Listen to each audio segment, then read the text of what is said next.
Hello, ഇന്ന് നമുക്ക് നല്ല അടിപൊളി മുന്തിരി ജാം ഉണ്ടാക്കിയാലോ. അതിനായിട്ട് ഞാനിവിടെ എടുത്തിട്ടുള്ളത് ബ്ലാക്ക് കളർ മുന്തിരിയാണ് കേട്ടോ. മുന്തിരി നമ്മൾ എടുക്കുന്നേരം അതിൻ്റെ ഞെട്ടൊക്കെ ഒഴിവാക്കണം കേട്ടോ. അപ്പം നമുക്ക് മുന്തിരിൻ്റെ ഞെട്ടൊക്കെ ഒഴിവാക്കി നല്ല പോലെ ക്ലീൻ ചെയ്യേ.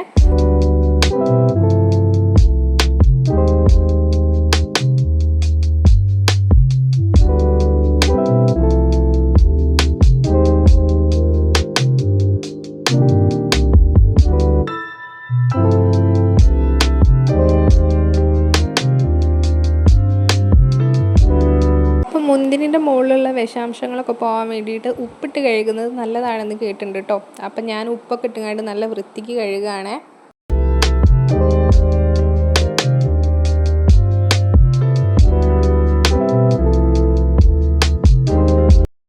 അപ്പം നമ്മളെ മുന്തിരി നമ്മൾ നല്ല വൃത്തിക്ക് കഴുകി കഴിഞ്ഞിട്ടുണ്ട്. ഇനി നമുക്കത് നല്ല പോലെ ഒന്ന് ആവി കയറ്റണം കേട്ടോ. കൂടുതൽ ആവരുത്, നല്ല പോലെ വെന്ത് പോരുത് കേട്ടോ. മുന്തിരി ചെറുതായിട്ടൊന്ന് ആവി കയറ്റിയാൽ മതി. 1 മിനിറ്റിൻ്റെ ഉള്ളിൽ തന്നെ ആവി കയറ്റിയിട്ട് എടുക്കണേ.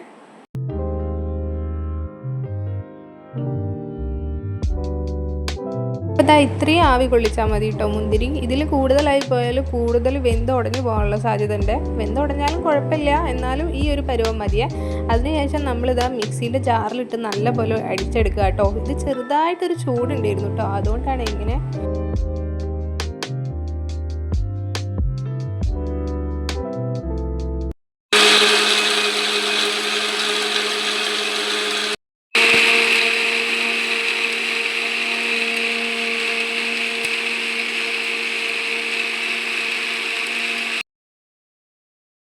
അപ്പോൾ നമ്മൾ മിക്സിയിൽ നല്ല പോലെ അരച്ചെടുത്തിട്ടുണ്ട് കേട്ടോ. വെള്ളം ചേർക്കണ്ട കേട്ടോ, തീരെ വെള്ളം ചേർക്കണ്ടേ. നമ്മൾ എങ്ങനെയാണോ ആവി കയറ്റി. ഇനി നമുക്ക് ഈ അരച്ചു വെച്ച മുന്തിരിയുടെ പൾപ്പ് കിട്ടാൻ വേണ്ടിയിട്ട് ഒരു ജ്യൂസ് കരിപ്പ വെച്ചിട്ട് ആ അരച്ചു വെച്ച മുന്തിരി നമുക്ക് അരിച്ചെടുക്കാം കേട്ടോ.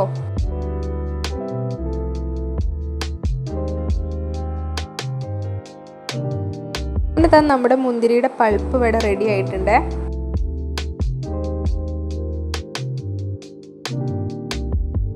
ഇനി ഇത് നമുക്കൊരു പാൻ വെച്ച് കൊടുത്ത് നല്ല പോലെ കുറുക്കിയെടുക്കണം കേട്ടോ.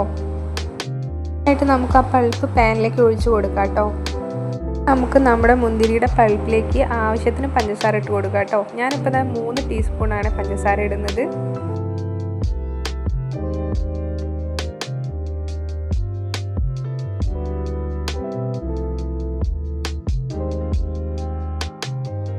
ഇനി നമ്മൾ ഒഴിച്ചു കൊടുത്ത മുന്തിരിയുടെ പൾപ്പിലേക്ക് നമുക്കൊരു നുള്ളു ഉപ്പിട്ട് കൊടുക്കാം. ഇതൊന്ന് ബാലൻസ് ആവാൻ വേണ്ടിയിട്ടാണ് ഒരു നുള്ളു ഉപ്പിട്ട് കൊടുക്കുക കേട്ടോ. എന്നിട്ടൊരു 10 മിനിറ്റോളം നമ്മൾ കൈയെടുക്കാതെ നല്ലപോലെ ഇളക്കി കൊടുക്കണം കേട്ടോ. ഇതൊന്ന് വറ്റി വരണേ.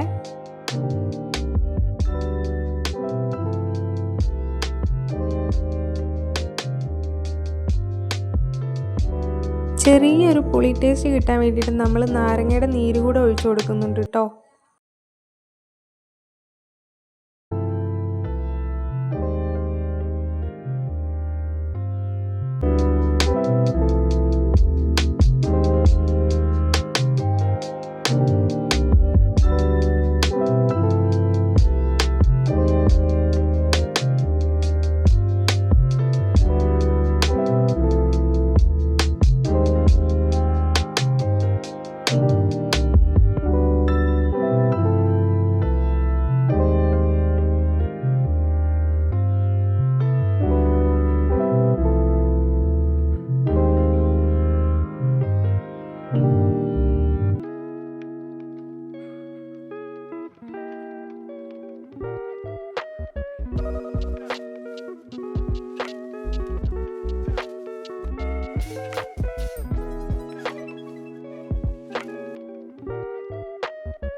കൈ എടുക്കാതെ ഇങ്ങനെ ഇളക്കിക്കൊണ്ടിരിക്കണേ.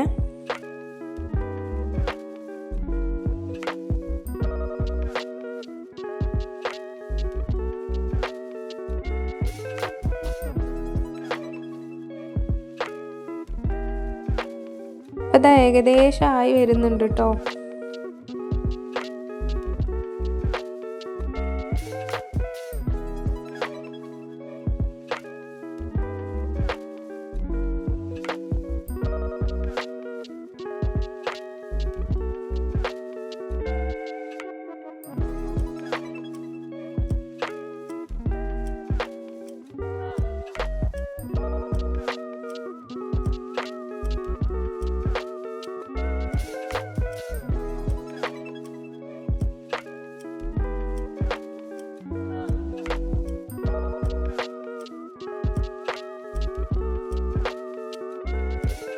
അപ്പോൾ ഇതാ ഈ ഒരു പരുവാകുമ്പോൾ നമുക്ക് ഒരു ചെറിയ ബൗളിലേക്ക് മാറ്റാം കേട്ടോ.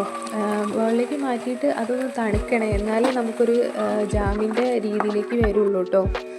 നമ്മൾ ഒരു ബൗളിലേക്ക് മാറ്റിയിട്ടുണ്ട്. ഇനി ഇത് നമുക്ക് ഒന്ന് ചൂട് തണിഞ്ഞിട്ട് ഫ്രിഡ്ജിൽ വെച്ചാൽ ഒന്നുകൂടെ ജാമിൻ്റെ സ്ട്രക്ചറിൽ കിട്ടും കേട്ടോ.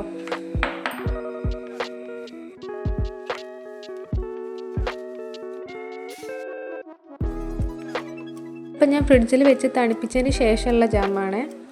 കുട്ടികൾക്കൊക്കെ ഭയങ്കര ഇഷ്ടമായിരിക്കും കേട്ടോ, വൈകുന്നേരമൊക്കെ സ്കൂളിൽ വിട്ട് വരുമ്പോൾ ഇങ്ങനെ ബ്രെഡിൻ്റെ കൂടെയൊക്കെ കൊടുക്കാൻ. അപ്പോൾ എല്ലാവരും ഒന്ന് ട്രൈ ചെയ്ത് നോക്കിയിട്ട് പറയണേ.